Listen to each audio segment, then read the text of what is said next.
आप 10,000 फीट की ऊंचाई से गिर रहे हैं। नीचे घना जंगल है और आप बिल्कुल अकेले हैं। ये कोई फिल्म नहीं है, ये एक सच्ची घटना है। ये कहानी है जूलियन कोपके की, एक ऐसी लड़की जो मौत के मुंह से वापस आई। 24 दिसंबर 1971 क्रिसमस ईव का दिन। पेरू के शहर लिमा से एक विमान ने उड़ान भरी। लांसा फ्लाइट 508 क्रैश। इस विमान में 17 साल की जूलियन अपनी मां के साथ सफर कर रही थी। उनका इरादा था अमेजन के जंगल में बने अपने रिसर्च स्टेशन लौटने का, जहां उनका घर था। जूलियन के पिता, जो स्वयं एक वैज्ञानिक थे, उन्होंने इस एयरलाइन से यात्रा करने से मना किया था क्योंकि उसकी पहचान अच्छी नहीं थी। लेकिन टिकट सिर्फ इसी उड़ान में उपलब्ध थे। और कभी कभी जिंदगी का एक फैसला सब कुछ बदल देता है। उड़ान शुरू हुई, सब कुछ सामान्य था, लेकिन कुछ ही देर बाद विमान एक भयानक तूफान में फंस गया। बिजली चमक रही थी, तेज हवाएं चल रही थीं, और फिर एक भयंकर बिजली सीधे विमान पर गिरी। एक ही पल में सब कुछ बदल गया। विमान हवा में ही टूटने लगा।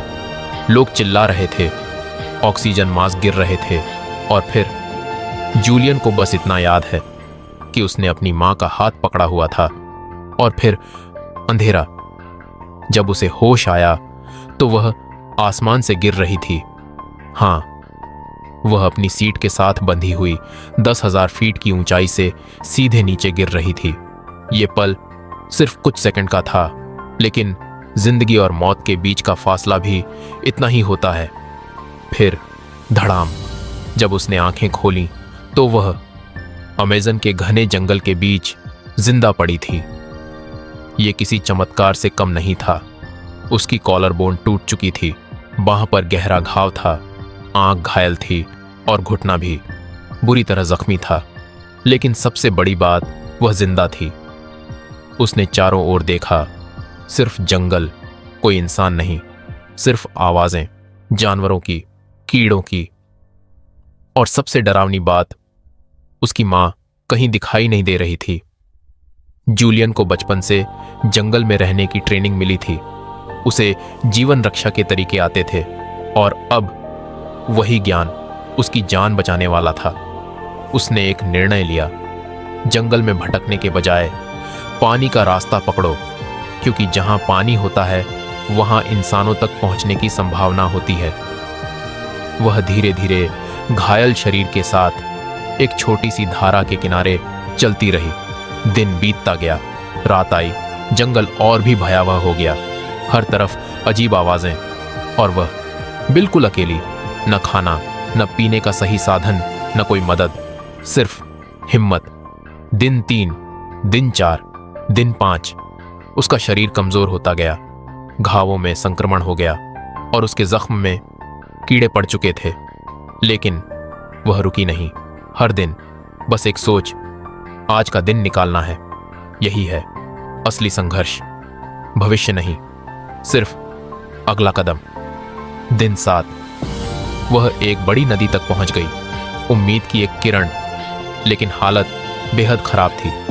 दिन 9, अचानक उसे एक छोटा सा शिविर दिखाई दिया, इंसानों का शिविर। वह वहीं रुक गई और इंतजार करने लगी। कुछ समय बाद लोग वापस आए। उन्होंने एक लड़की को देखा, घायल, कमजोर, लेकिन जिंदा। उन्हें यकीन नहीं हुआ, लेकिन जब जूलियन ने अपनी कहानी सुनाई, वे स्तब्ध रह गए।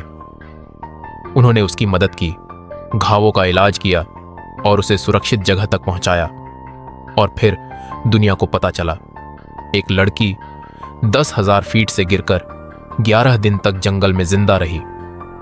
यह सिर्फ जीवित रहने की कहानी नहीं है, यह हिम्मत है, यह ज्ञान है, और कभी हार न मानने की मिसाल है। आज भी लोग एक ही सवाल पूछते हैं, वह बची कैसे? शायद जवाब सरल है, ज्ञान, हिम्मत, और कभी हार न मानना। और कभी कभी जिंदगी खुद भी आपको दूसरा मौका दे देती है। ये थी जूलियन कोएप्के की कहानी। अगर आपको ये कहानी पसंद आई हो तो इसे ज़रूर साझा करें, क्योंकि ऐसी कहानियां हमें याद दिलाती हैं कि इंसान अपनी सोच से कहीं ज्यादा मजबूत होता है।